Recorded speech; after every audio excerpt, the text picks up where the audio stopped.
In this exercise, we will learn the Path Selection tool and the Direct Selection tool.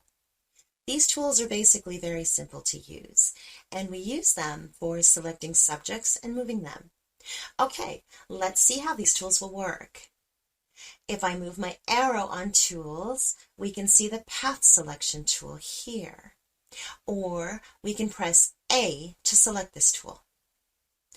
Okay, now we have a shape here, and if I click on it, we can move it around to anywhere we want it.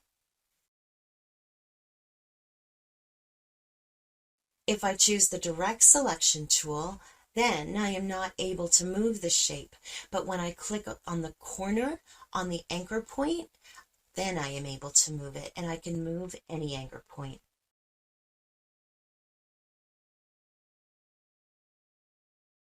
We can select this tool by pressing Shift and A. Okay, in the next exercise, we will learn the Rectangle tool.